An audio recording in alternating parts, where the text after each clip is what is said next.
नमस्कार सर. हो, नमस्कार. काय राहणार आता पुढील परिस्थिती पावसासंदर्भात? फेब्रुवारी 2026. हो. मागच्या अंदाजात नाही, याच्या अगोदर मी कार्यक्रमात सुद्धा सांगत असतो. हो. दरवर्षी लिहून ठेवा 22 फेब्रुवारी ते 10 मार्च. 22 फेब्रुवारी ते 10 मार्च. 10 मार्च. हं.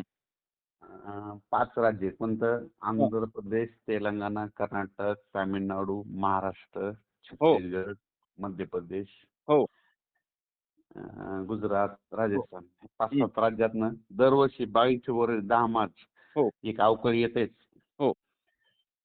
आणि त्याच्यामुळे काय होते, मध्य प्रदेश, गुजरात, राजस्थानकडे तिकडून जर आलं तरी हं. महाराष्ट्राला थोडाफार फटका बसतोय. हो.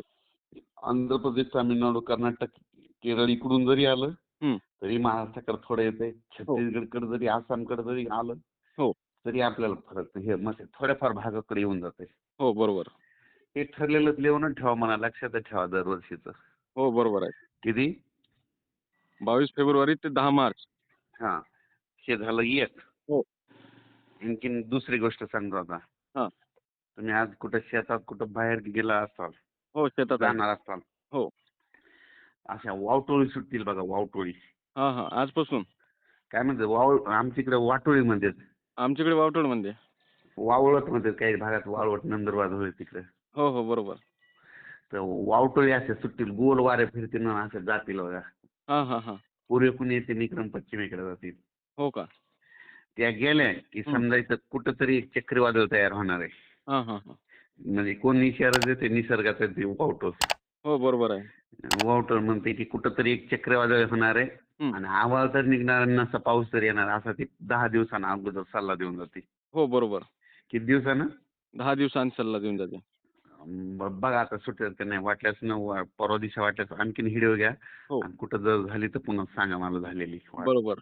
आणि सर कारण आता मी हे जे 22 फेब्रुवारी ते 10 मार्च सांगत आहात, तर मग याच्यामध्ये कोणकोणत्या जिल्ह्यांना पाऊस राहू शकतो आणि गारपीट कुठे-कुठे राहू शकतो? काय होईल याचा फटका जास्त आंध्र प्रदेश, हो.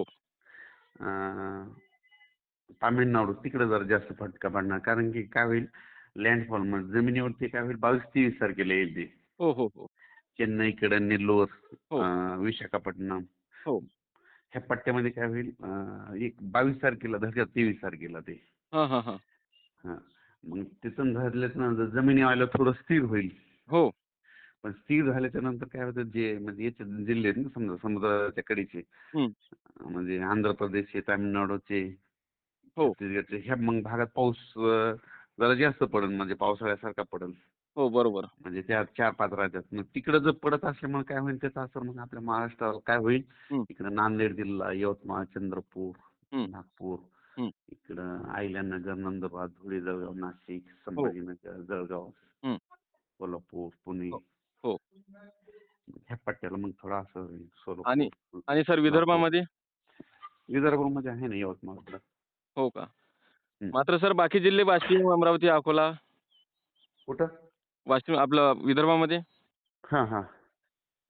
वाशिम, अकोला, अमरावती या भागामध्ये मग राहणार का पाऊस समजा? हो, येणार ना. काही भागात येणार ना. हो का? हां, कसं ते आता बरेच शेतकऱ्यांची गहू काढणी चालू आहे, तर आपल्याला फोन येत होते शेतकऱ्यांची, की सरांपासून अंदाज घ्या पुढील काय परिस्थिती आपण राहणार तर. त्याच्यामुळे अगोदर कल्पना करून किती दिवसापासून म्हणतो 22 फेब्रुवारी. मी काय करत असतो, आधी नुसती थोडी कल्पना देत असतो. हो, हो. बरोबर आहे. येणार तर मला महिन्यापासूनच माहिती होतं हे. हो. त्यावेळेस मागच्या वेळेसच सांगितलं होतं 22 फेब्रुवारी नंतर वातावरण खराब होणार. आधी सांगितलं होतं शेवटच्या बरोबर. आठवड्यात. हो, बरोबर आहे. मागील रेकॉर्डिंगमध्ये म्हणजे 2-3 रेकॉर्डिंगच्या आधी सुद्धा तुम्ही सांगितलं होतं, की 22 फेब्रुवारी ते 10 मार्च वातावरण बदलणार. हो. हो. तर नेमका कांदा काढणं चालू आहे. हो. त्याच्यानंतर तूर काढणं चालू आहे. हो. हरभरे काढणं चालू आहे. हो. बरोबर. चिया काढणं चालू आहे. हो.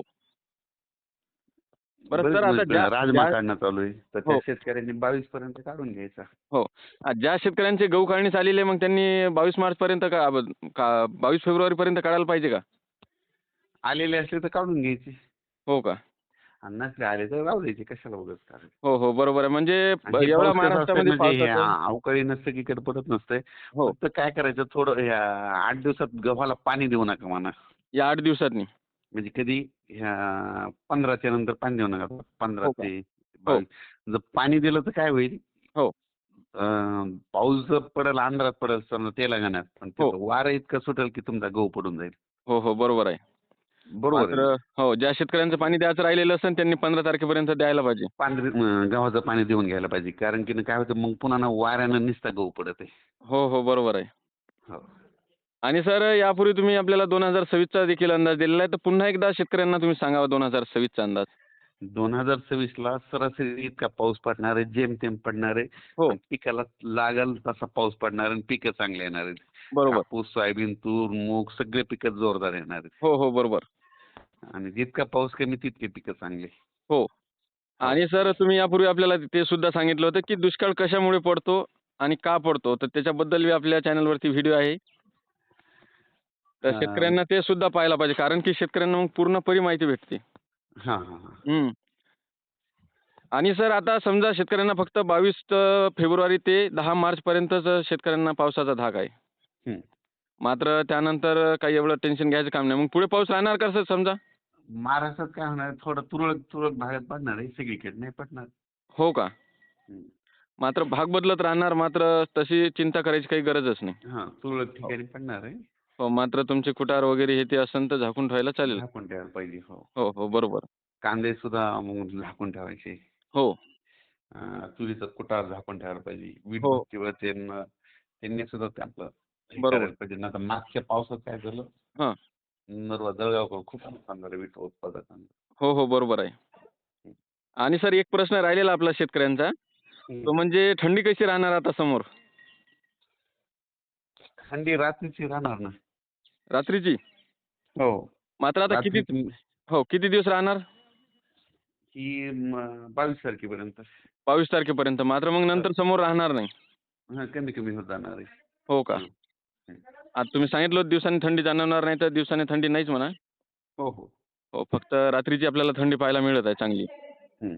हो. तर ओके. धन्यवाद सर. तुम्ही शेतकऱ्यांना एक महत्त्वपूर्ण आणि डिटेलमध्ये माहिती दिल्याबद्दल. बरं.